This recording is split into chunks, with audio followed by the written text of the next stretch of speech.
Set and Jeannie, just wanted to check you have access to this to the presentation, right? Oh, yeah. Yeah, okay.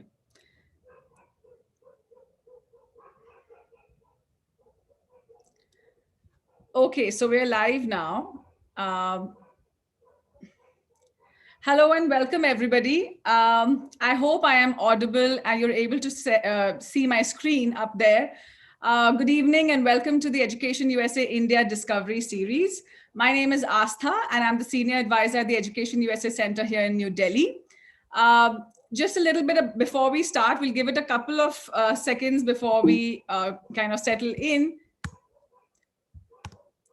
You can type in your questions, in the chat box and also in the comments section. This session is being live streamed on our YouTube channel, our Twitter account, and our Facebook page. So you can, if you just look for @Education USA India, and you're joining us from any of these platforms, you can also put in your questions there. My friends and colleagues have joined us today who are supporting the session. They will be relaying questions back to us towards the end, and we will take questions, students, towards the end of the session. If you are experiencing any sound or video, issues, do try and log out and come back in. And you might be able to, hear us, unless it's a technical issue at our end. But these are just some of the things that we want to let you know before we start. So for those of you who are joining us for the first time, we are Education USA, which is the official source on US higher education. That basically means that we are supported by the US government. The State Department funds this program. And we're part of a massive network, and we are present in 170 countries. And we have 430 centers around the world. In India, we have 7 centers. And you are welcome to connect with Education USA at any of these centers here in India. The cities are up there for you to have a look at, and we will be sharing our contact details towards the end of the session. We are at the moment virtual students, but we are very much connecting with students on a daily basis and through sessions and events like this. So please do connect with us if you have any questions on studying in the US. Education USA's aim, mission, the purpose of why we're here is really to present students with information on applying to US universities, okay? And this information is accurate, current, and comprehensive, but most importantly, unbiased. So at Education USA, one thing to remember is that we are not a university and we don't represent any university, okay? So we work with any accredited institution in the US. Just as an example, today we are collaborating with Drexel University and Indiana University to present this session. Okay, so that's a little bit about us, and just a few things more to let you know about how we actually navigate the process with students. We have the 5 steps to US study, and we help students with each of these steps. Right. So we believe that students, if they follow the steps in a timely and organized manner, you will get your applications done, and hopefully in a relatively stress-free manner. Okay. So from shortlisting universities, choosing from the 4,500 plus colleges in the US, accredited institutions in the US, I know it's difficult to come down to the 10 or 12 that you'll be applying to. So that's where we come in and we help you shortlist those universities, right? All the way through, how do I find funding? Where is funding available? And how do I apply for it? What does the actual application look like, right? So what are the components that I need to complete in order to submit my application? And then we collaborate with the US Embassy and the consulates here in India. They are the official source on student visas, and they do sessions for students on how do you navigate the student visa process. And then finally, we have the pre-departure orientation sessions that we do, which ensures that students have a smooth transition to the US into a new academic and social cultural environment. Just some of our services before we actually get into the session. You can sign up with us and you will get alerts on sessions, on scholarship, information, on updates straight from US universities. So do sign up, students, and you can call us on our toll-free line, which is available Monday through Friday.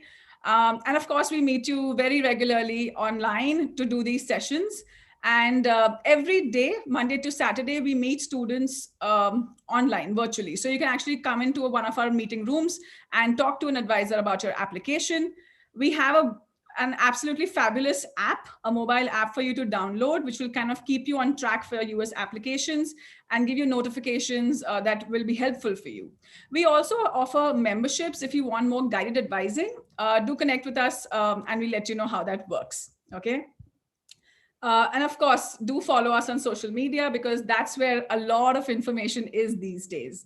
Okay, with that, I want to welcome you all once again to the Education USA India Discovery Series. This has been our attempt. The main aim behind this Discovery Series was to, I think, raise awareness about different courses and career options that are available in the US. We know that US universities have a huge range of choices for students.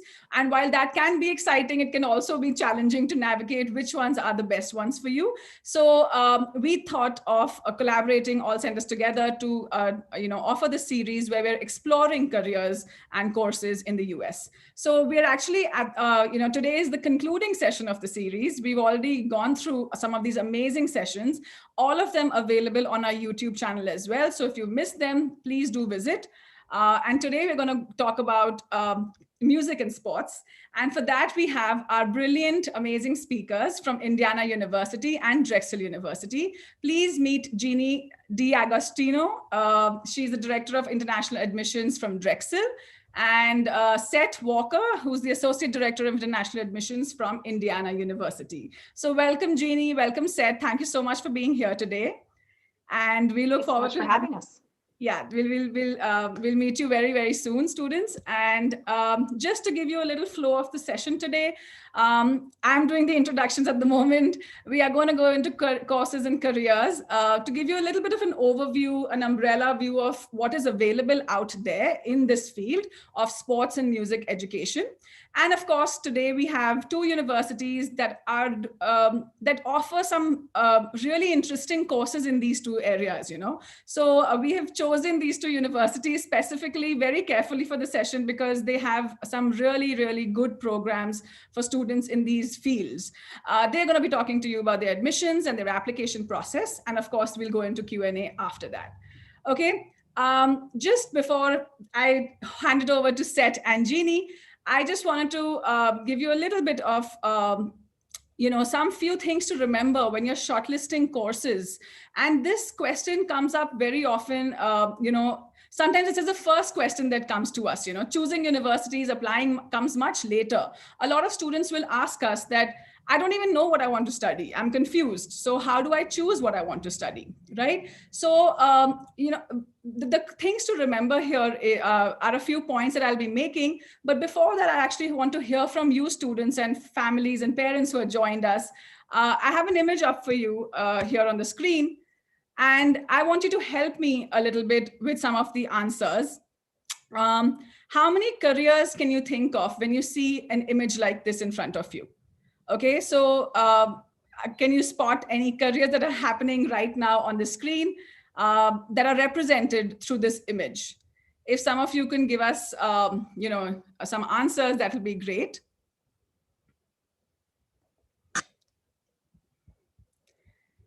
I'm just going to check the chat box to see what we're getting.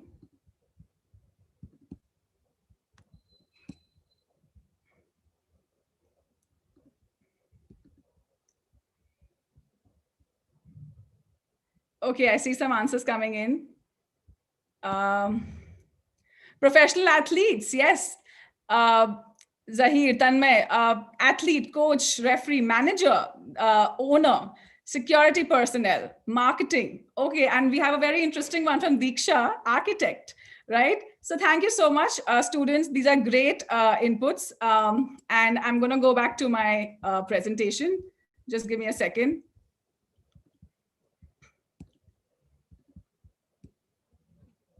Okay, I think I might have lost my presentation somewhere. Hold on. Right, can you see it? Yeah, okay, perfect. Right, so those are some really good inputs that we received from students. Just some careers that come to mind. The first one, of course, comes to mind is athletes, right? So either they're football players or they're cricket players and things like that. But what we wanted to kind of drive home through this image is, and this question is that while we do know the obvious courses and careers that are on, action in this image. There are so many out there that if you just look at sports, the field, and sports, many parents and students would think is not very necessarily a safe option. Okay, so it's more for the adventurous or for some people who have the talent, but there's so much more to sports than just being an athlete or a sports person. So there's sports management. There are quite a few subjects that come underneath that. There's merchandising, there's sports media, there is exercise science, which is becoming so important, right? You have health club management, you have nutrition, athletic training.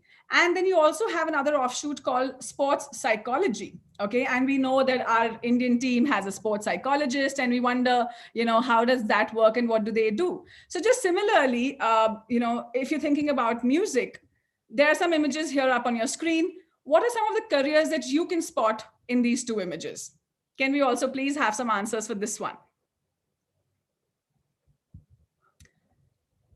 I'm a little scared to move my screen because what if I lose it again? But I'm just going to take some, inputs here and give you some answers. So the obvious ones are, of course, musicians, right? You can see performers. So performance is a big one in music. But besides that, there's music directors, there's music technology, right? Audio engineering. And music industry has a huge gamut of options for students, right? So what I want to kind of drive home here again, students, is that the concept of transferable skills. So earlier what happened, and that's how we kind of looked at careers. And in the Indian scenario, it is still a lot like that you have sciences, commerce, and arts or humanities, right? And if you studied a particular subject, so if you did medicine, you became a doctor. Or if you studied English literature, you would probably be an English literature professor, right? But the concept is that the subjects and courses and careers are not in boxes. Okay, they mingle with each other, right? In today's world, just like how we're looking at COVID-19, we know that the solution to COVID-19 is not going to be in one field. It has to be interdisciplinary, right? So just like that, this field of sports and field of music, they have application in various fields. So while you have sports as the center, you could very well be working in a hospital. You could be working on the field. You could be working as a musician in a recording studio and never actually have to sing or write lyrics, right? So transferability, what the education that you receive, the skill set that you get out of it, where all can I apply it? So these two images that I showed you, these two slides, they are real life situations.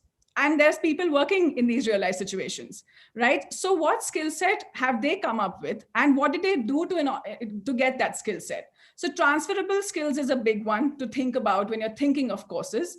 Application, real life application is another. Okay, so if I've studied history, I could be a history professor, but I could very well be the curator of a museum, or I could be a historical journalist. It's no longer just one subject, one career. Right? So think like that. And of course, established career theories tell us that students must look at aptitude, their ability to do something, your interest in a particular area. So I love, teaching. That's one thing. Also your personality and motivation. So what kind of a life do you envision with that particular career, right? Is your personality, the way you are as a person, a good fit with that sort of lifestyle, that career? And then we come down to, so I want to do this. How do I actually get to do this? What are the requirements? And that's what we're going to be talking about today as well. That if I have to enter the field of sports and I don't want to be an athlete, what else do I need to do? After class 12, what are the application requirements? How do I enter? Then after that, I want to get into my master's. What is the next step? So moving on and moving up. Okay. At every step, you're going to be asking this question, what next? And how do I get to do that? And you need to also get the correct resources. So today, with that in mind, this is a session that we've organized for you on sports and music education.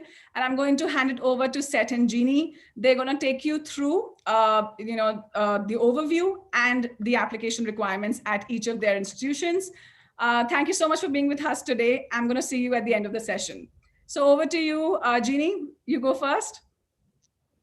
Perfect. Thanks so much. So let me, actually, I do think it's going to Seth first with the sports education. It might be me. Awesome. So Seth, I'll hand it over to you. All right. Thanks so much. Yeah, this is wonderful. Thank you everyone for joining us. This is really, really wonderful to chat with you about some maybe atypical careers or atypical areas to study, which is very, very exciting. And I think it's one of the hallmarks of US university education is that for us, maybe it's the US rugged individualism or the need to find a niche wherever we're at. But you'll notice that a lot of the programs we're talking about are very, very specialized, especially at a school like Indiana University. And if you go to the next slide, you'll see kind of the opening gates of Indiana University. This is a school that has over 200 undergraduate programs. If we added graduate programs, it would be in the 550 different program range that you could study. So for a place like Indiana University, the specificity in what you can study is very, very niche. And that really lends itself well to students who I'm assuming are on this call who maybe have an interest in areas of public health or areas of journalism and sport media. These are areas where you can find a degree that matches kind of a ultimate career trajectory or a career goal that you have. So as you're thinking about US universities, don't be constrained or don't worry about getting too specific. Most US institutions will have the ability to be specific. And with that, if we go to the next slide, I'll show you kind of, we're going to go through 2 case studies, at least with Indiana University. We're going to go through sports marketing and management, and we're also going to go through exercise science. Both of these programs are housed and within a larger program at our School of Public Health. So in the chat box, if everybody has that open, I'll show you, I'll send the brochure of, this is the school that we're going to be talking about. It's the School of Public Health. And I bring that up and I want to show you kind of where these are housed to give you an example of what you should be looking for if you're looking for the specificity of programs that are like sports marketing, sports journalism, anything that's very, very unique like this, because many of these programs act as either majors or more likely they act as specializations within a larger degree. So this is the case with sports marketing and management. It's also the case at Indiana University with sports media. And I'll give a link in the chat box for you to see where sports media is located in a place like Indiana University. These programs are housed within a Bachelor of Arts or a Bachelor of Science in a certain program. So sports marketing and management and exercise science, like we're talking about in a second, those are housed under our Bachelor of Science in Kinesiology. And the specialization is sports marketing and management or exercise science. The link I just gave you is sports media or sports journalism. That is housed within our Bachelor of Arts in media. So I bring that up as a tip to say, if you're thinking about one of these niche programs and you go to a school's website and you don't see sports media as a major or sports media as a general degree that you can earn, like there's no Bachelor of Arts in sports media, that doesn't necessarily mean that the university doesn't specialize in it. It's just that you have to dig a little bit deeper, that they might have an overarching Bachelor of Arts in Media program, and then you have to look at one of their specializations.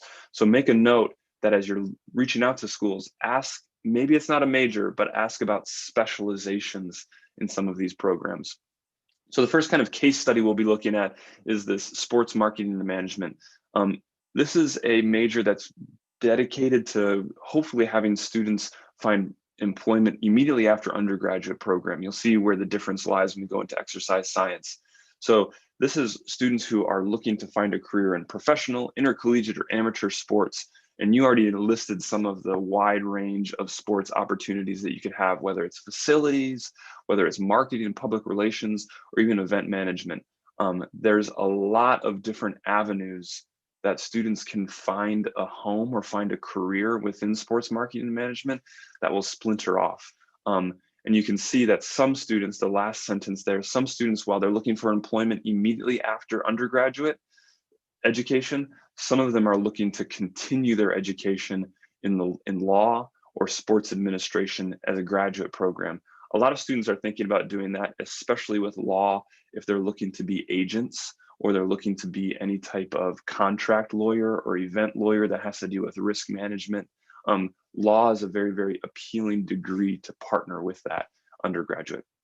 So in the next slide, you'll see a bit more of the specific aspects of what a degree plan looks like in sports marketing and management. This is intended to give you a sense of what it means to study a degree like sports marketing and management, and how wide your breadth will be for you to be able to specialize in one of those areas that we just read about. So you'll see that the major requirements, kind of the core of a sports marketing and management program, has things you would expect: a little bit of history, a little bit of introduction course, a little bit of financial principles, sales principles, practicums. So everyone is required to have some type of internship or some type of practicum. A lot of our students will go up to Indianapolis, which is only about 45 minutes away from Bloomington, and they'll either do an internship with the NBA and the Indianapolis Pacers, or Indiana Pacers. They might be with the NFL and the Indianapolis Colts, maybe with the WNBA. They might be with the NCAA, the National Collegiate Athletic Association, whose headquarters are in Indianapolis. So a lot of students will stay local and have their internship. Some students will stay even hyper local and be on campus and be a part of one of our Big Ten athletics teams. We have 24 of them here on campus. There's basketball, football. So there's a lot of different options. Then something really, really important to talk about is this other requirement box on the right. You'll notice that all of our universities will have some type of general education or some type of foundational liberal arts coursework that account for a good portion of your classwork. And then you'll have electives. We'll come back to that in a second. And then you have communication and then business electives. The sports marketing and management electives is where you focus and hyper specialize your degree in sports marketing and management. That's one of the hallmarks of US education system, is that you'll have this area of electives where you can pick and choose and say, I want to go down the facilities path, or I want to go down the law path.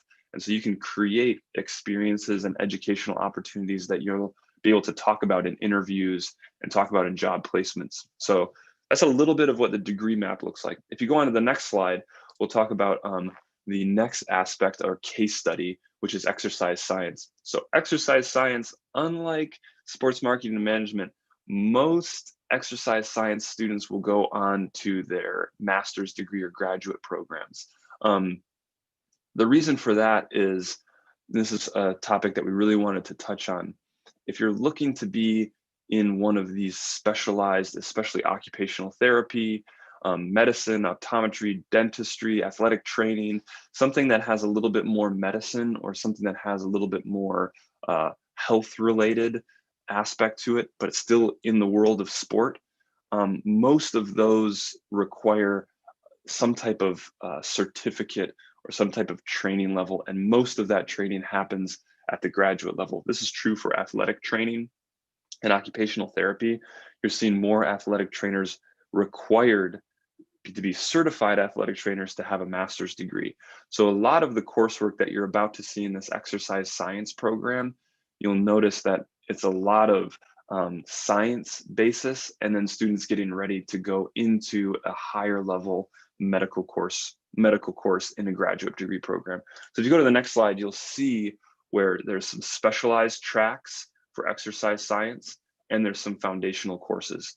So if we go to the right first and look at the foundational courses, there's the general education, just like sports marketing and management, but there's also kinesiology major courses. There's foundations in science, chemistry, math, and communications, like in sports marketing and management, but the science side is much heavier. So even as we're going through these, you can even start to think, as someone getting ready for university, where does your interest lie? Are you more of a marketing person and a business person, or are you looking more into the science, chemistry, math? You're looking more in the kinesiology or health sciences. If you look to the left, that's where you'll see your specialization of any of these tracks, whether that's you're looking for integrated exercise science, so you want to be a trainer of some type, or maybe in a more of a broad sense. You're looking for a professional track, a pre-health professions track, or a pre-athletic training path, since athletic training and health professions does require you to have some type of certification after a graduate degree program. So this is just to give you an idea of what the path to exercise science looks like. If you go on to my last slide, this is where we talk a little bit about the end result, the careers in sports events, and we're going to add tourism and recreation to this. It's a little redundant to what we heard earlier, but to look at these career possibilities and how they line up with the majors in the School of Public Health, and then the notable employers that we've had come out of our tourism, recreation, events, and sports, you'll see that the list of opportunities and careers, there's no shortage, whether it's advertising and promotion. Even some folks, if they're looking at recreation, are into conservation. There's coaching and scouting, hospitality, media, public relations. There's event coordination, there's sports agents, there's sales and sponsorships. There's so many different options. And one of the hallmarks of US education is if you have such a specific idea of where your career possibilities are going to end up, there's majors and experiences on campus that can line up with that ultimate career trajectory very, very easily. So hopefully that gives you a little bit of an idea of at least 2 case studies of where sports marketing or sports education exists and what the coursework looks like and how that might translate into one of the careers. So with that, I'll pass it over to hear a little bit about music education, which I'm excited to hear about as well.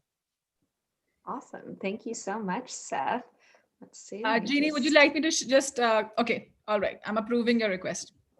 Perfect. All right, thank you. So let's see, I'm going to talk a little bit about music education. So as Esta said before, my name is Jeannie D'Agostino. I'm Director of International Admissions. For those of you who aren't as familiar with Drexel, we are located in Philadelphia, Pennsylvania. I mention that because it truly is a huge part of our identity, specifically when you're looking at fields like sports education, sports management, music education.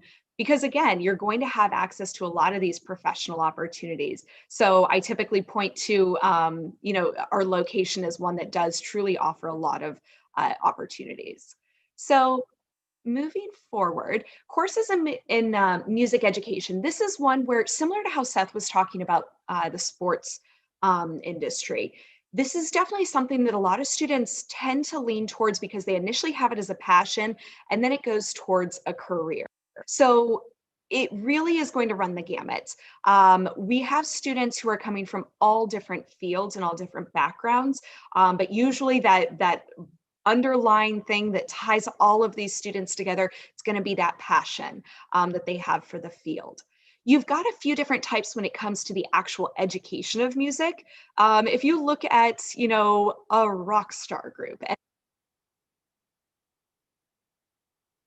I think my audio works now.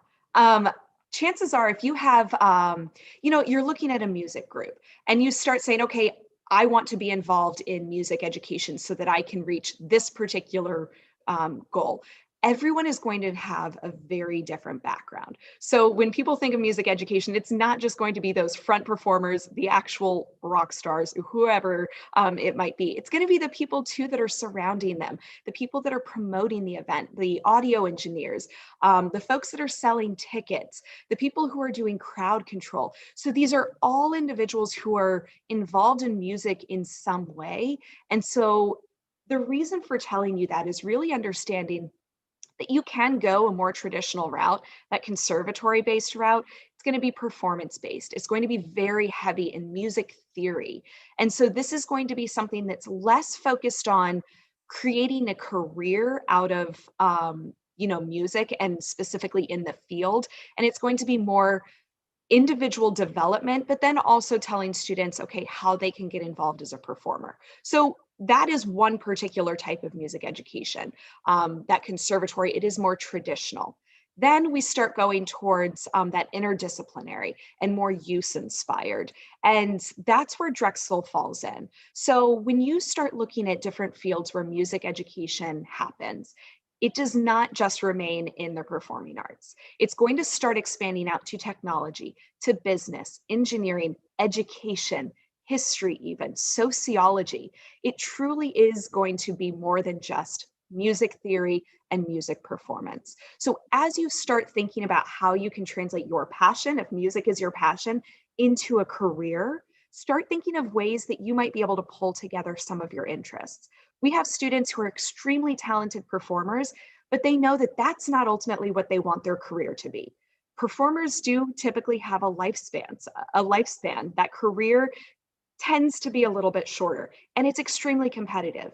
So what our students, even if they do have that strong passion for being a performer, they tend to add in another educational component that will allow them to really get the most comprehensive and well-rounded education to ensure that when they graduate from our university, they're able to go out and find a career in the industry.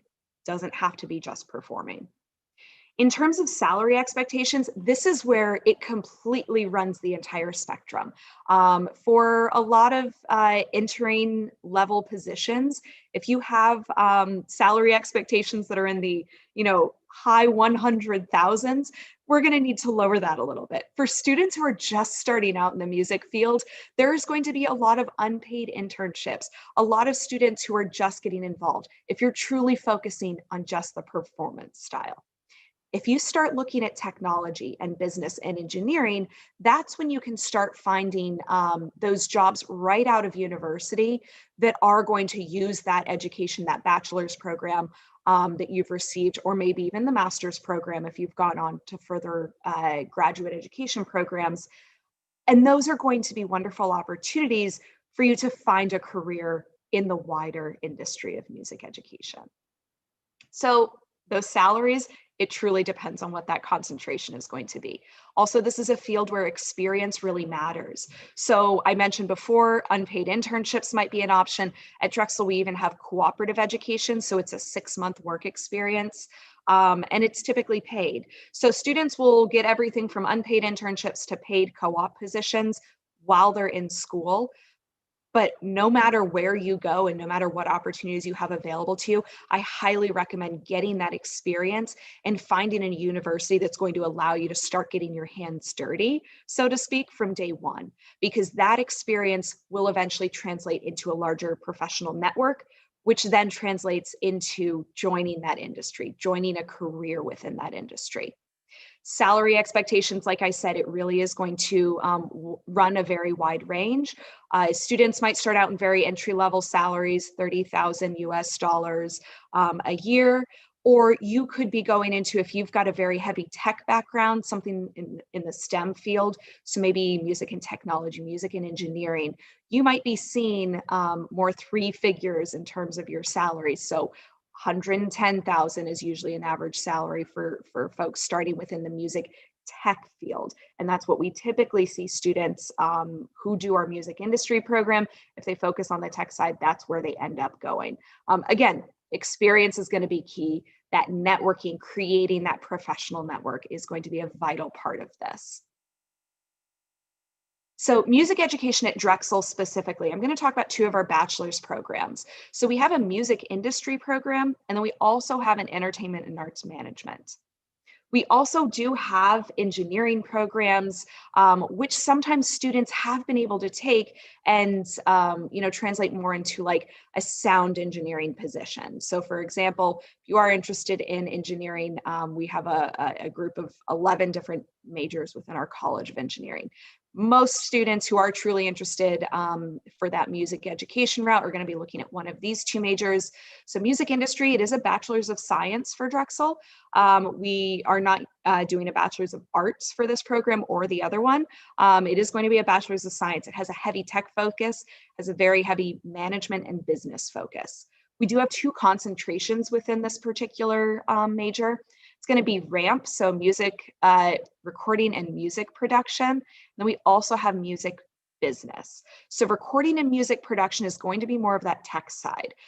When you start, we'll see a couple pictures in a moment, but when you start seeing what that technology aspect is like, sometimes students will pair this with a business or an additional engineering major or minor. That's where you're going to find yourself getting into RAMP, that music production aspect.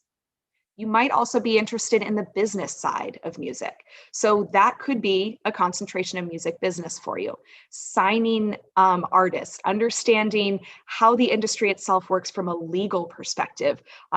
Contracts are a big thing for individuals who represent artists. So a music business degree for somebody who wants to go on and be an agent for a performer will have a very heavy business and legal background. So these are things that you can start identifying what it is that you want to do in the field, what your passion is, and then you can start really personalizing that degree to make sure it's going to give you exactly what you're looking for. For students who are, again, looking at maybe going that agent route, maybe you go on to law school. Maybe you go on and get an MBA. It truly depends on what your passion is going to be. The other program that we have at Drexel, specifically in the music field, is going to be Entertainment and Arts Management. This is more about the business and creative spaces. So it's not specifically just music. It can also be theater, movie production. So it is more of just creative spaces in general. Museums as well falls into this category. The concentrations within this particular field are going to be arts and then media. We also have something that I really want to call out where it does make a difference for our Drexel students is the opportunities that we have for them, specifically through Mad Dragon Records and Mad Dragon Media. These are actually two of our independent award-winning firms that are completely run by students. One is a record firm. It's an award-winning label. Our students are actually signing artists to that, not Drexel students. They are artists out in the real world. So they're going through the process of working with faculty members, ensuring contracts are what they should be, identifying album release dates if they're signing a new artist. So they go through the entire process with performers. And then we also have Mad Dragon Media, which is, again, an independent firm that works within Drexel with faculty members. And so students are working alongside faculty, and they're helping all the initiatives around the university in terms of media. So whether you're interested in the music component or the entertainment management component, which includes media, you do have a lot of great hands-on experiences there. Cooperative education is also going to be another key component. Whether you're looking at Drexel or any university, understanding what your work experience opportunities are going to be is key. Because I cannot stress enough, in the music field, having a wide network, having a strong professional network is going to be a very key part of this. So when you go and you start looking at universities, Asta was talking about the 5 ways that they help students look for universities. One is starting to whittle down the list, start to narrow the list so you can take all 4,500 accredited universities and pick the 10 to 12 that you're going to apply to. Maybe one of the factors that you're looking at is the work opportunities. So really looking at that, understanding, are internships going to be available, work experiences? Are there opportunities like working for an independent, record label that the university owns? Those are all things that will help you take your education to the next level. Also looking at the faculty who work within that college or school. So at Drexel, we've got some incredible faculty that have worked, whether they've been performers themselves or they've worked on different albums, working with Adele on her album release. That's been some of our faculty members. Working on the soundtracks for various Pixar, Disney movies. That's also been some of our faculty members' experience. And they're able to really bring their students into the fold with that as well. So making sure that you're aware of the hands-on experiences that you'll have and who you'll be learning from, that's going to be a key part of narrowing down that list that you're looking at. So again, going back to the original slide that we saw, the various careers that you have in music education, we talked about just how wide-reaching they are. Take a look at this list. I think there are some other ones here that weren't even included on the original list. So that just goes to show you how many options there truly are available. A couple that I want to call out specifically, music journalism and music therapy. So this is a great example of really adding an interdisciplinary focus. Music journalism, for folks that are educated within the music realm, but they're not the performer, they're not the artist, they're not even signing folks to a record label. Their role is to write about it, to be on the cutting edge of what is going on in the field. And that is something really exciting for folks that have a really strong writing background. So if that is what you're looking for, and you're passionate about music, and journalism is also a passion of yours, looking at combining the two of those is a great opportunity. Music therapy is another one I want to highlight. We actually have a program at the graduate level called Creative Arts Therapy. And this is something where students can focus on music as a therapeutic tool, and helping individuals, patients come over trauma, help them navigate emotional obstacles by using music as a tool. So when we think music education, don't just think conservatory and, the training classes and voice classes and piano lessons. Think about it a little bit wider, the different areas, the tech, the business, the engineering aspects that you might also be able to be exposed to.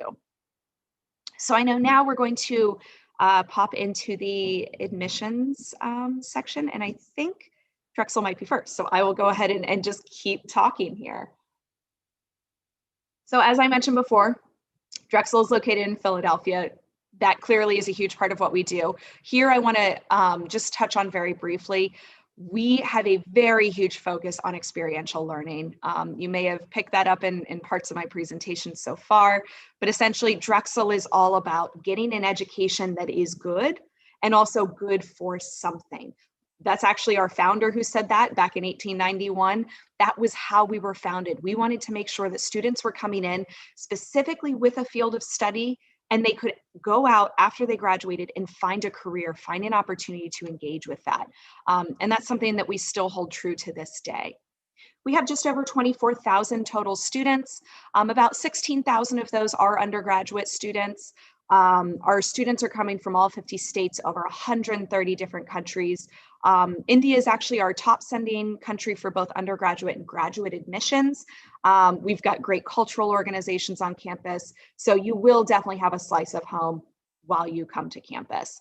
We have an amazing alumni global network that's exceeding 150,000 alumni across the world. One of the favorite parts of my job is when I do get to travel, and I'm in Delhi or Mumbai or Ahmedabad, wherever I might be, I'm actually meeting with alumni, and not just prospective students. And I'm connecting students with alumni so that they can continue to grow their network and even get a little bit more career advice. So looking at that alumni reach is going to be a really great part of understanding your network as well. We have over 200 degree programs.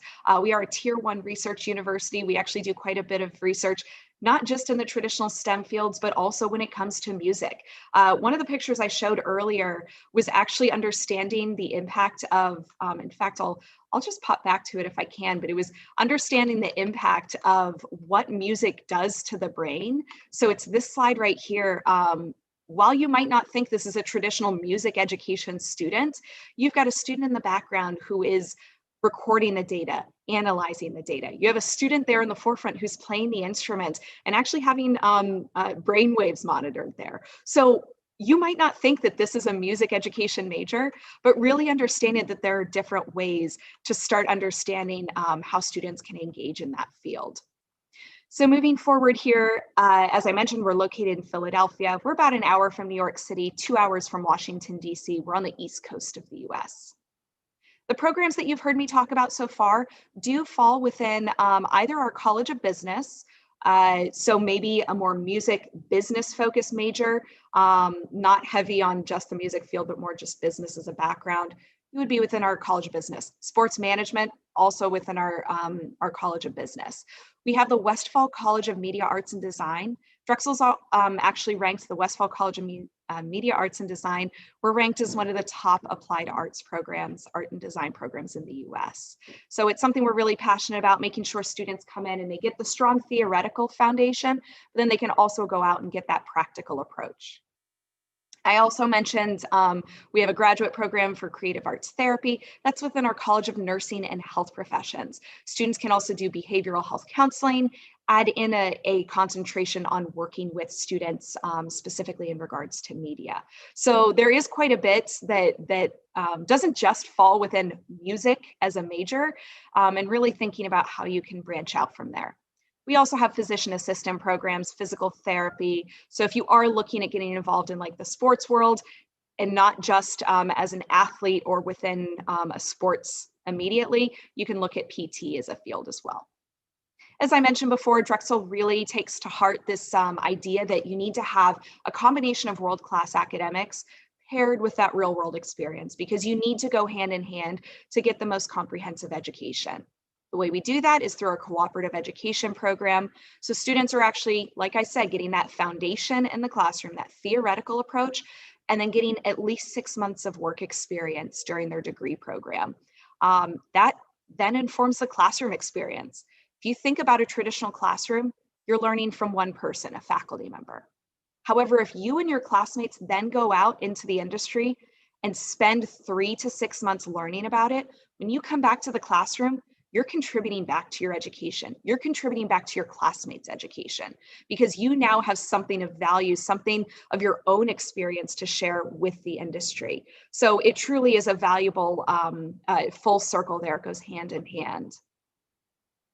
Like I mentioned, we do have a sport business program at Drexel. That is actually a Bachelor's of Science Business Administration, a BSBA program. You're going to see students who gravitate towards that if they're interested in marketing, in consulting, PR, so legal, wellness economy. That is a huge growing field right now. Students in music industry, that's going to be a Bachelor's of Science again, marketing, big data, e-commerce, artist representation, the legal, the sound recording, production. It truly is going to be a wide range. And I did not double list them there because you're going to see a lot of overlap between music industry and entertainment arts management. The other thing that I'll mention at Drexel that I think is unique to, or not unique, sorry, but is just something to pay attention to specifically, is the extracurricular activities that are available to you depending on what field you might be interested in. So if you come in and you truly have a passion for music as an artist, as a performer, while we do not have a performance major at Drexel, we have over 30 music ensembles. We have an amazing musical theater program. Students can even come in and work in lighting and sound for student productions. That's not a major, that's just something that you're doing because you are passionate about it, and it's an extracurricular activity that really speaks to your interests. It also allows you to grow your network.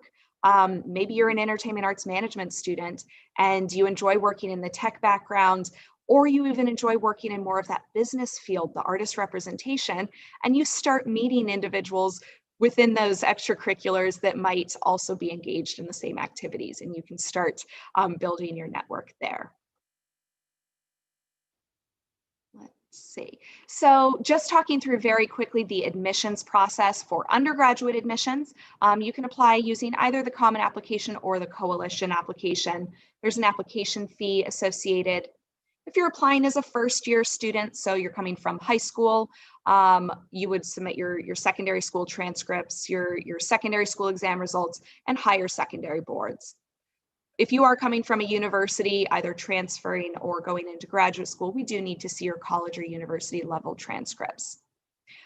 We have an essay component as well as 2 letters of recommendation. Some standardized test scores this year are completely optional, so Drexel is test optional.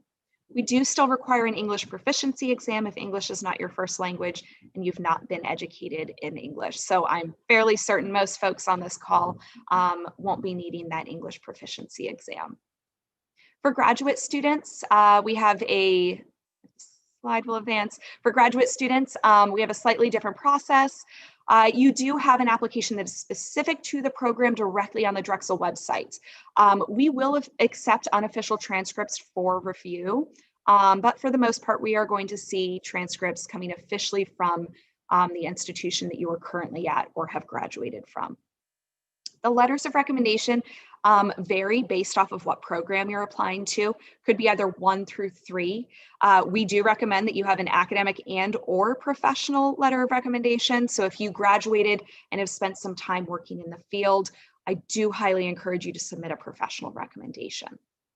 There is going to be a statement of purpose. That prompt will depend on whatever your chosen program is. A resume as well, which will give us insight into what your educational background is, as well as your career or professional experience has been. Test scores are going to vary based off of what field you're applying to. The GMAT is going to be used for more business heavy focus programs. So maybe you're coming in for an MBA program, or the GRE. So if you're coming in for a graduate level program, a Master's of Science, that's typically what you're going to be seeing.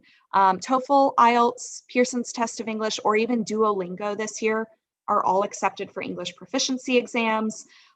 There might be some writing or some supplemental materials, particularly if you are looking at something in the arts or design area. For financial aid, I know that we wanted to hit on that very quickly as well. So let me go ahead and skip ahead to that. So for undergraduate students, it truly is a partnership, but Drexel does work with you to make affording a Drexel education a reality. We want to make sure that all partners in the program are on the same page. So we do offer both merit-based scholarships, automatic consideration for any student who submits an application, international or US citizens. We also offer need-based financial aid. So the CSS profile is required to be evaluated for any need-based grant or scholarship money.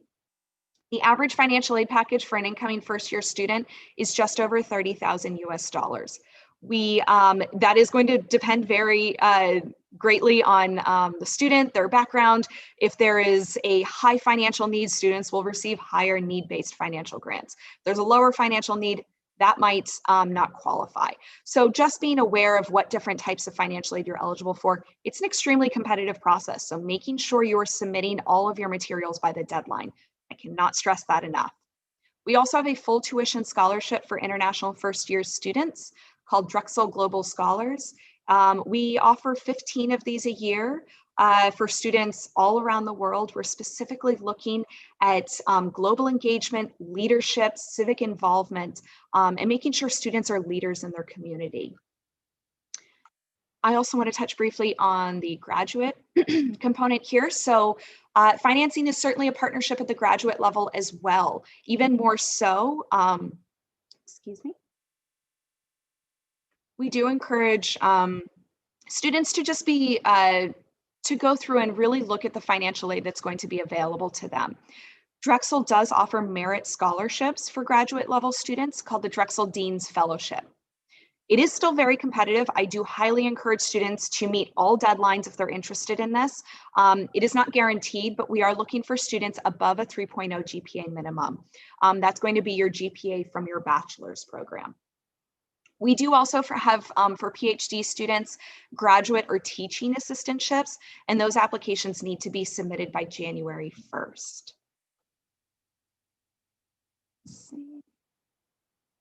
There we go. So that's the main information about Drexel University, financial aid, admissions, all that good stuff. I know that was a lot to throw at everyone, but I will go ahead and pass that over to Seth now so he can share a little bit more about Illinois.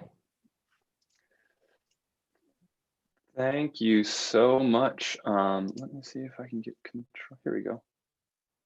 Oops. Perfect. Well, thanks so much. It's wonderful to be with you all. I'll do a little bit of an overview of Indiana University for you all. So Indiana University is a really, really large public research school. So really, really large. We have about 42,000 students on our campus. The majority of them are undergraduate students. They're from all 50 states, over 140 countries, and about 10% of our population is international. Unlike Drexel, Indiana University is not in a major metropolitan area. We are in the city of Bloomington, Indiana. So we're close-ish to Indianapolis and Chicago, but the city itself is very, very small. There's about 100,000 people in the city of Bloomington, and as you saw, 40,000 of them are students. So the town nearly shrinks in half when school is not in session. So students find a home at a place like Indiana University when they're looking to eat, breathe, sleep college for 4 years. So that's a little bit of like what the environment is like on a place like IU. To give you a little bit more about the environment feeling of a place like IU, since we're in the Midwest, we have all 4 seasons when it comes to a place like Bloomington. We're heading towards the winter right now. But you can see very, very easily that we're definitely a Midwest university. To one last kind of comment about,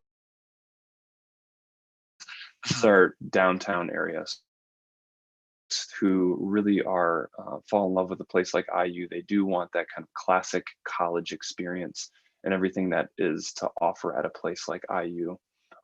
Part of what it means to be in a college town and to have that collegiate experience is to be a part of something like a little bit larger, a little bit bigger. So sports are huge for us. You can see our basketball stadium, our football stadium. If you follow any of those sports, it's football season right now in the midst of this pandemic. But part of that is to connect with the larger community, the 600,000 alumni and graduates of a place like Indiana University, and to connect with them on a wider scope. So sports is one aspect. There's student groups. There's a lot of other kind of collegiate activities around the university and around the city. That's really the ethos and the atmosphere of IU. Is you're looking for world-class education, but you're also looking for that quintessential college experience in the Midwest. That's a little bit about the environment of a place like IU. To talk a little bit about the academics, we're not going to go through all of these. These are the 200 different majors that a place like Indiana University has to offer. It ranges from everything from music to public health that we've talked about, to business, to arts and sciences. There's even a program on here called the Individualized Major. If you got your magnifying glass out, this individualized major program is one where you develop your own degree with the help and assistance of some advisors. So if you ever read the New York Times and you do the little crossword puzzle that's in the New York Times, those crossword puzzles are edited by Will Shorts University and completed the individualized major program. So after 4 years at IU, he earned his degree in enigmatology, which is the study of puzzles. More recently, someone who just did individualized major program did feminist policy studies. Megan interned with Michelle Obama in the White House, talking about feminist policy studies, and combined the programs that IU have to offer to really meet something that she was looking for individually. So the opportunities are vast and basically endless, but most of our international students are more concerned or more kind of trained in on 4 different specific departments at a place like IU.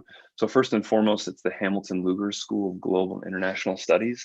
This is where Indiana University teaches 80 different languages, more than any other school in the United States. So if you're thinking to learn Arabic or Uyghur or Mongolian or Zulu, those can all be learned at a place like the Hamilton Luger School of Global International Studies. This is very, very beneficial if you're looking to go into international policy studies, international law, which are both undergraduate degrees at a place like Hamilton Luger School. So that's another kind of magnet area. The other one, which is the Jacobs School of Music, you heard about the kind of non-conservatory aspect of Drexel. Jacobs School of Music is a conservatory. So this is where Joshua Bell went to school and sometimes still teaches when he comes back. This is 8 full-scale operas every year, 3 full-scale ballets. The first people to ever perform in the Metropolitan Opera in New York when it was built were Jacobs School of Music students. So this is a true conservatory level music education program inside of a large public research university. So that benefits, even if you're not in the Jacobs School, it benefits your ability to go to performances, maybe minor in music, take some lessons in classical guitar or jazz studies if you feel like you want to continue your music education. The third is right underneath that is the Paul O'Neill School of Public and Environmental Affairs. This is where students study public affairs, environmental policy, nonprofit management. If you're looking to study kind of like a business related program or a science related program, but you're really looking to use that in the greater good, whether it be in government or looking to work in, most students will go to the EPA, Environmental Protection Agency. So you're looking to use that education in a policy related program to affect change at a government level or in the private sector. But for anything of public and environmental affairs, this is a very, very well known, very, very highly ranked public and affairs school in the United States. And last, but certainly not least, it's our Kelley School of Business. So what you see there is just the undergraduate side of the Kelley School of Business. In the far left-hand corner, you'll see kind of like a bridge over the fee lane over that road that heads to our graduate side. So what you're looking at is just the 6,000 to 8,000 undergraduate students who are studying in the Kelley School of Business, ranked number 11 by US News and World Report for business, accounting, finance, management, marketing, entrepreneurship, all ranked in the top 10 usually. It's a very large business school. Students love it for that reason, but those are kind of the 4 areas that students are most interested in usually when they're thinking about studying at a place like IU. Even though we are a very, very large school, and you will obviously have some large lecture hall courses, as you get later in your career at a place like IU, this is your average class size. The average class size at IU is still just above 30. And if you removed the 7% of classes that are in a lecture hall that have over 70, 80 students, your average class size drops to 25 or so. So even if you're going to a big school, don't expect to be able to just sit in the background for the entire class period and fall asleep. There will be engagement expectation and small kind of intimate class experiences. So the average faculty to student ratio is still 16 to 17 to 1. So you're still going to have that individualized collegiate experience, even at a large place like IU. To go through really quick, just some of the application processes that a place like IU will have for the undergraduate programs. Early action deadline is coming right up. It's this weekend as everybody is kind of hurtling towards that deadline. This is our application checklist for undergraduate first year students. It's not extensive, it's not incredibly long. And one thing that you'll notice on here is there's no mandatory SAT or ACT requirement. Like letters of recommendation, like resumes, you're more than welcome to submit those. But this year is the first year that Indiana University is going test optional, and we will remain test optional after this year. So don't worry too much about that. You'll see here, this is the expenses for a place like Indiana University. We expect it to be about $50,000 a year, all said and done. If you look at the next slide, it'll show our scholarship opportunities. So about 1/3 of all international students that are admitted to Indiana University are offered a scholarship of some type. The most common is that Global Engagement Scholarship, and all of these scholarships are stackable depending on which ones you're awarded. But there's a wide variety of scholarships that are available to international students. The most common scholarship, the Global Engagement Scholarships deadline is February 1st. And then all other scholarships usually fall under the November 1st early action deadline for merit-based scholarships. I believe that is all I have for an introduction to Indiana University. Thanks so much for listening. Yeah, and if you have any questions, please let us know. Great. Thank you so much, Jeannie and Seth. That was amazing. A lot of insights there and useful information for the students. We do have questions coming in, and I think we're good on time. So I'll just begin with that. Students, I'm just going to leave our contact details up on the screen in case you want to connect with any of our 7 centers. Please do make a note. So shall we then begin with the Q&A? I'm just going to be looking at my phone from time to time. Okay, so this question is for both of you. Can you speak a little bit about the graduate programs in sports sector? I know we've spoken about it, but I'm not sure the student joined in late, but could you just kind of reiterate that? So grad programs in sports. Who wants to go first? Seth, Jeannie, anyone? Yeah, I'm happy to go. So for sports business at the graduate level, typically students are going to be doing an MBA program. And I'm not, Seth might have, different advice there, but from my end, that's typically what our students are doing. And they're focusing on sports business within an MBA program. So it is not going to be just a general MBA that you're not, specializing in anything. Most students are coming in with an idea of what area of business they want to work in. And for you to come in with a mindset of, I want to do sports business, coming in, doing an MBA program, looking for work opportunities specifically in the sports arena, no pun intended, that's definitely something that you're going to want to have access to. Drexel's in Philadelphia, which means we've got some amazing sports teams right there at your fingertips, where students are always doing internships, work opportunities, or even graduating and finding full-time employment with them. All right, Seth, would you like to take that? Yeah, of course. At IU, there's the MBA program similar to Drexel, and then there's also a few more master's degrees that have a bit more specificity depending on what you're looking for. So if you're looking for sports management or marketing, there is an athletic administration master's degree. It's actually a master's of science degree in kinesiology, similar to the undergraduate track where it's a bachelor of science in kinesiology and a specialization. The sports marketing, or it's athletic administration and sports management, the master's of science in kinesiology, and then your focus is athletic administration and sports management. There is also a series of other masters of science degrees within the School of Public Health at Indiana University that can be applied health science, athletic training.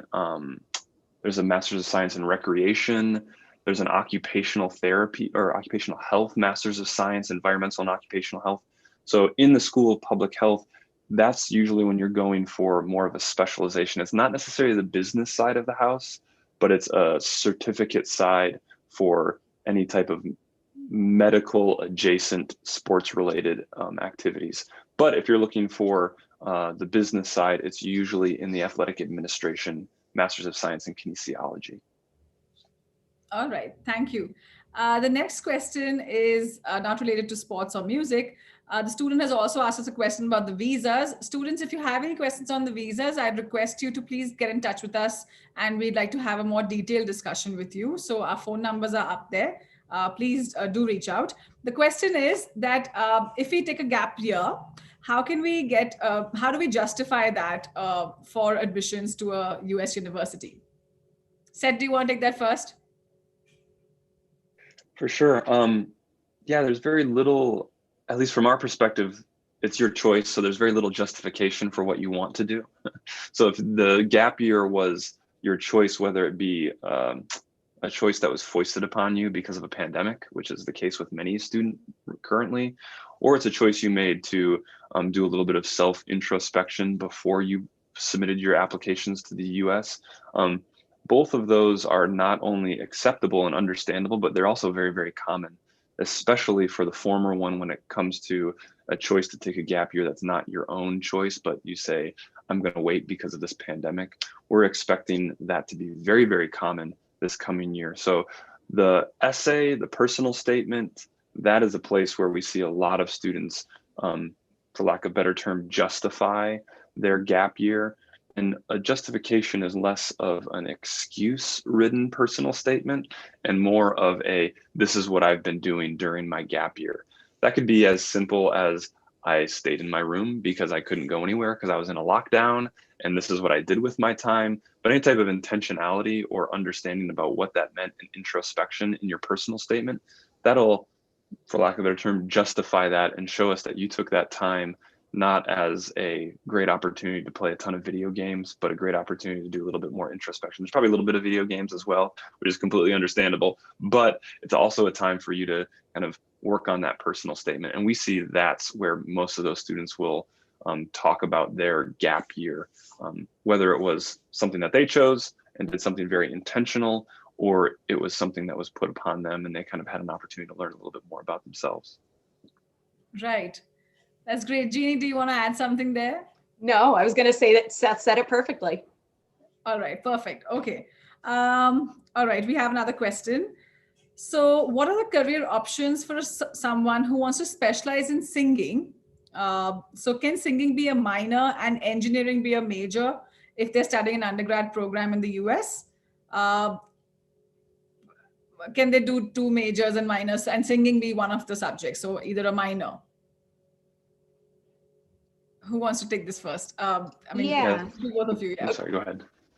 Okay, so I would just say at Drexel, we don't do performing arts majors except for dance. So at Drexel, your option would be to do a major in engineering, it sounds like is what you're interested in, with a minor in more traditional music. So Drexel does not have a conservatory style music education program, so it's only going to be offered as a minor.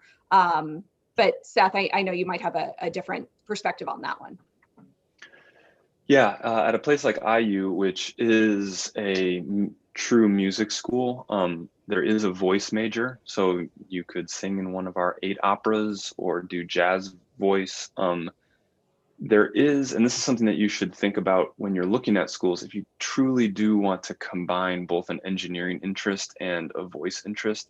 Some schools, Rochester does this very, very well. Eastman, we do this as well. University of Michigan, their music school, Yale's music school, Oberlin's music school, where it's connected to a university, and they will have opportunities for you to have both academic, non-music academic offerings and music academic offerings. So for ours, it's a Bachelor of Science in Music with an outside field, so BSMOF.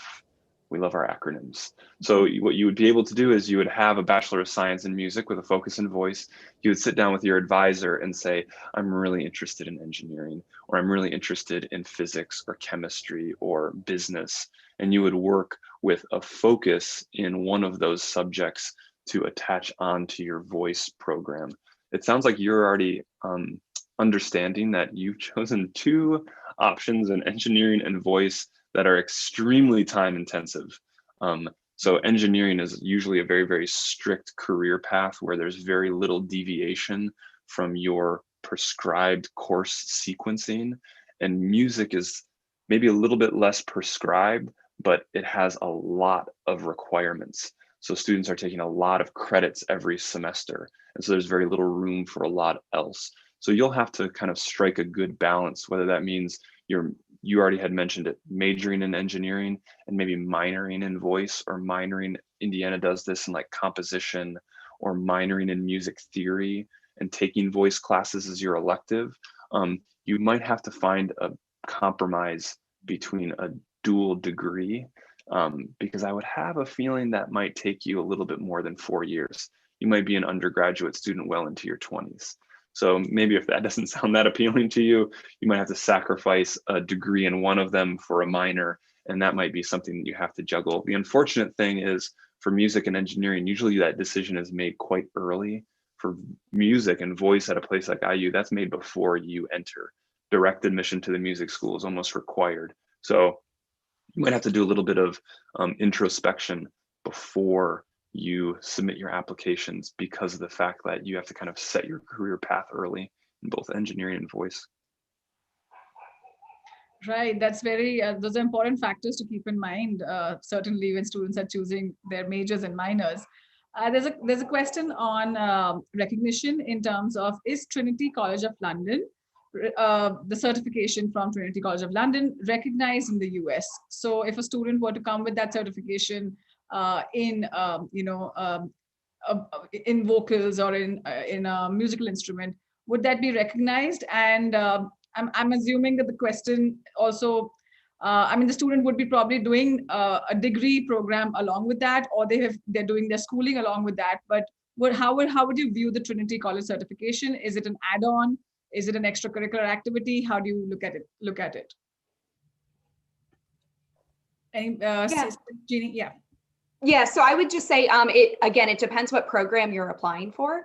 If you were applying for a program that was unrelated to music in any way, obviously that would definitely be something that would add a little bit of flavor to your application, but it wouldn't necessarily speak to exactly how you would perform in your chosen master's program. That said, if you were coming in specifically with that certification for a music-focused master's program, absolutely, that will be recognized. It's an accredited institution.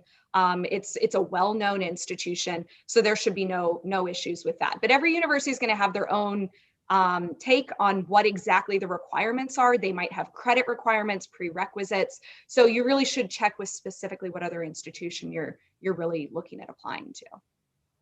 Right. And Seth, do you want to add to that? Would you recommend students writing into admissions offices to check this in a detail out? If you're looking to gain admission to a specific music program like the Jacob School of Music, then the answer is yes. If you submitted a certificate to me, similar to if you submitted an audition for voice to me, I'd be like, sounds great. I don't know. I don't know what Trinity's music program is like. I don't know what a good trombone player or a good ballet performer is, but our music school does. So maybe it's a little less of an impact on the admissions office of the university as a whole, but that would likely impact your consideration for the music school in particular. So yes, it is extremely valuable, but someone who's like tone deaf and doesn't know what a good ballet performance is, that might not mean that much to me, but it'll mean a lot to the faculty member who's looking to give you a spot in their voice program or in their trumpet program or in their trombone program. So hold on to that and see where you can shoehorn or where you can put it into your music school aspect of your application, because I think that'll carry a lot more weight with them. I'm sorry, I'm so uncultured that I'm not sure exactly what the weight of the Trinity certificate means for music, but I can guarantee you our Jacob School of Music, it will raise some eyebrows and will be looking good for your application. Certainly, yeah. Thank you for that. Okay. So there's a question that we have. Do I need to convert my Indian marks? So the grades that I've received here in my education here, do I need to convert them while I'm applying for an undergrad program in the US? So this is about conversion from, percentages maybe to GPAs and CGPAs to GPAs. Who wants to take this? Yeah. So, and feel free to jump in at any point, Seth. Yeah, you do not need to do that heavy lifting. Trust me, we are all well trained in this and reviewing international transcripts. India is our top sending country for both undergraduate and graduate admissions. We see quite a few of your transcripts. I could probably read them in my sleep at this point. And I'm sure probably the same for Seth. So you don't need to convert anything. Your schools are responsible for sending the official transcript directly to us, the university, and then we go through and we can review it. Some universities might require an outside company to do a credential evaluation. That would usually be through something like WES, so WES. But that, again, is going to vary depending on the university. That information is usually very clearly put in the instructions page. But for Drexel, nope, you don't need to do anything. You just have your school send us the transcripts and we'll do the heavy lifting from there. Right. What about you, Seth? Same thing. We have a whole crew of wonderful people who are sitting behind a computer converting all of that stuff and looking through your application. So if the only thing I guess to add is, if you want to know how we did that, or if you want to know what we arrived at, just reach out to us and we can chat with you about that. I will say how most universities work is fairly uniform. There's a few professional organizations, this is probably more than you want to know, but there's a few professional organizations that we all work with and are consult with to ensure that our conversion is mostly uniform among all of our schools. So you shouldn't really worry about giving you a 4.0 GPA and the other school giving you a 1.0 GPA. That's very unlikely to happen. Most of us are using usually the same conversion grids because we all talk with each other through our professional organization. So if you do have any questions, feel free to reach out. We're more than happy to talk about that with you. Right. And students, I know a lot of students do ask us that even if we don't have to submit it to the university, I still want to know for my own self, because for my own, reference. So then we recommend students to kind of go to the WES website. There's a free GPA calculator. If you just Google free GPA calculator, you'll find many. But since WES is a professional evaluator, we would recommend that you go to their website. But this score that will come out is only for your reference. Okay. This is not to be submitted to the universities and things like that. It's just for you to see where you want to, stand, et cetera, in terms of requirements. Okay, we have another question. Okay, sorry. Yeah. Okay. Are there any online music degree programs for international students? I think keeping in mind the current situation as well, this question we're getting a lot from students. At your schools, are there any online music degree programs that students can pursue? Seth, Ginny. I mean, technically we're remote right now. So all of our programs are virtual. So that's kind of a catch-22, but we typically do not have any, online programs in. All right, Ginny, we just lost you for a second there, Oh, but sorry, I was. Mhm. Yeah, no problem. We heard that. All right, Seth, what about you? Same thing. I mean, all of our music programs are currently online out of necessity as opposed to desire.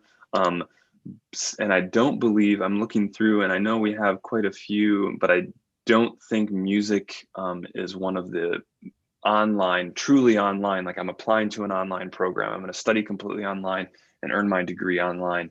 Is not one of the programs we currently offer. I will drop in the chat a link to our online website, which does show all of our online programs, but currently music is not one of them. With performance being such a big deal with our music school, online, that is a little tough. It's tough to get a orchestra together online to perform. So we keep that mostly in person. Great. All right. The other question that we have is, this is for you, Seth. Does the Jacob School of Music have a classical music option? Classical music. Yes, most of our music is classical music.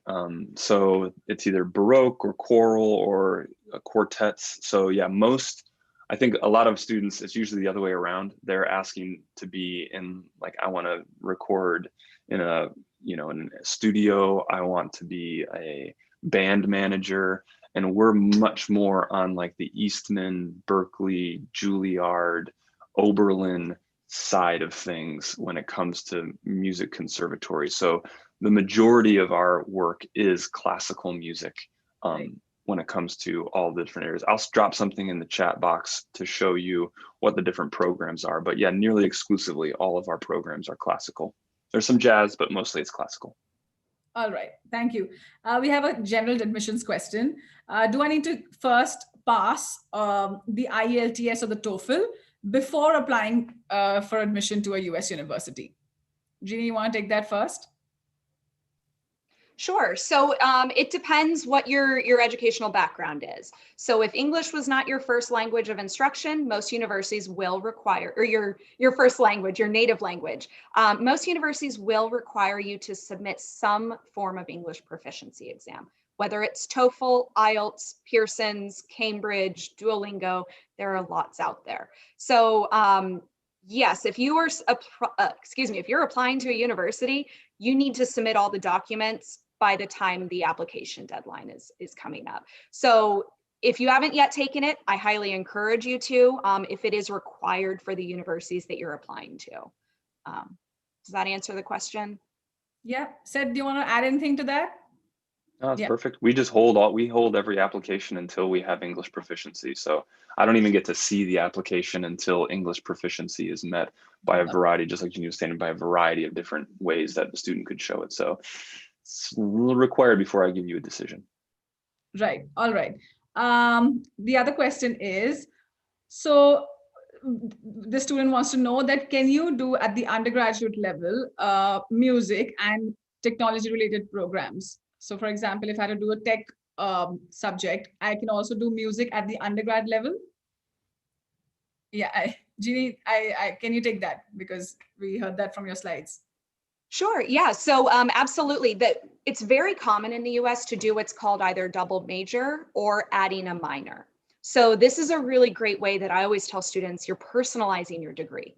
You can come in and say, I'm just going to be a music major, and you'll take music courses. But if you then have other interests that you want to pull in, you might add in a minor. Maybe that is computer science. Maybe that is business focused. Whatever your interest is, you can add in a little bit more of that concentration by adding that minor, taking electives in a field.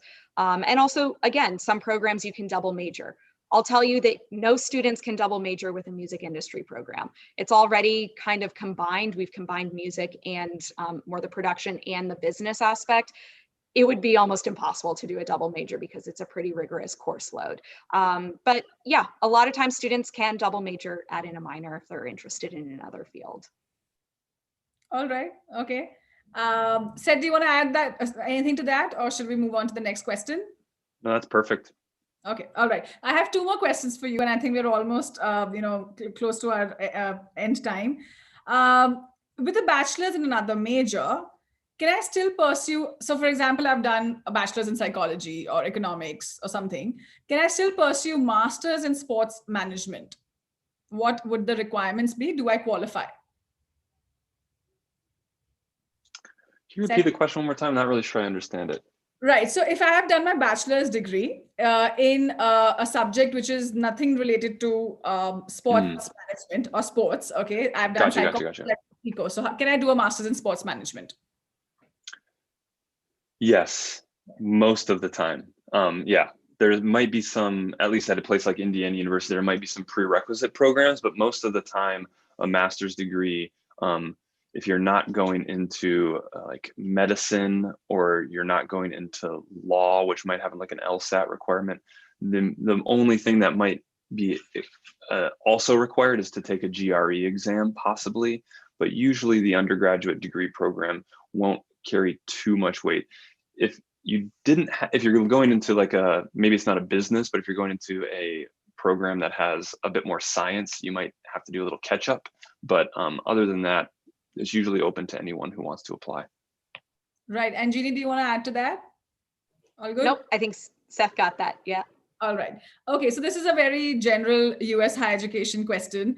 If I am at a liberal arts college, okay, so in India, the traditional arts college, how can I study computer science or economics?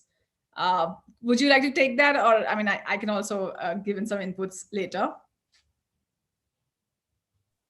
Yeah, so Drexel's not a liberal arts. One of the students actually reached out to me directly and asked something pretty similar. So Drexel's not a liberal arts institution. We're a research institution. But I do know that there are a lot of amazing liberal arts universities that offer opportunities for that. So I would say just checking with the universities that you're really interested in. All of our websites, I can speak for, I would say Drexel's website, and I'm sure Illinois as well. We do list all the information as clearly as possible and all the requirements. So that really should be your first stop, or the admissions representative. You're always welcome to reach out to myself, to Seth, to any of us, and we're happy to answer those questions. But yeah, we are not liberal arts, so. And same for Indiana, not a liberal arts institution, but Seth, do you want to add anything? Unfortunately. All right. Okay. No, just the liberal arts people. The liberal arts folks that we know, I mean, you're able to customize your program, so you'll have an experience in a liberal arts university with CS. But if you really are looking for a specific CS degree, it might be a little bit difficult to have that credential on a liberal arts degree. But you'll still have the same experience, or you'll still have, maybe it's not the same, but you'll still have a computer science experience.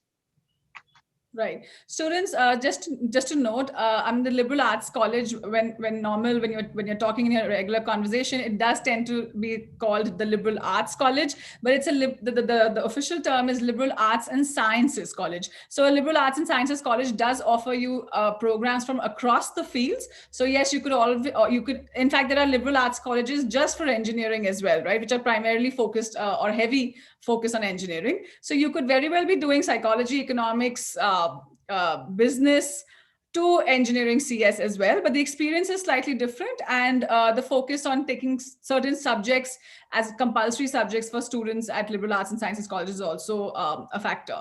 But you could very well study any subject at a liberal arts and sciences college as long as the university has that as one of the offerings. This is going to be the last question for today. We're just a little over 7:30. Is there an option for a one-year program or a diploma in music, especially film music? A one-year program or a one-year diploma at either of your institutions? Nah, I can see. Okay, all right. Sorry. All right. So the students will ask this question. There you will be able to find options, but at Drexel in Indiana, that's a no. Do reach out to us, and we'll be able to help you find that information out. We'll give you some search engines, and you can probably look further. And the other question that we had is IELTS preferred or TOEFL? Would anyone of you just like to take that last question? Whatever works for you. Right. Great. All right, students. So universities are okay taking either of the tests. Just check the requirements and check what really works for you. If they're accepting both, then make it work for you and take the test that you fare better on. All right. And we have no preference too. Just anybody who tells you there's a preference, they're lying to you. There is no preference whatsoever. Right. All right. Thank you so much with that. And we have actually completed our set of questions. Thank you so much, Seth. Thank you so much, Jeannie, for joining us today. I know it's been really, really busy for you this entire cycle. Thank you so much. And students, parents, and families, thanks for joining us. Do reach out to us if you have any questions. I would like to thank my friends and colleagues who are present here from Education USA. They are joining us from different centers. Thank you so much for all your support. And we'll see you at another one of our sessions. Good luck and thank you so much. Stay safe. Bye. Bye, Seth. Bye, Jean.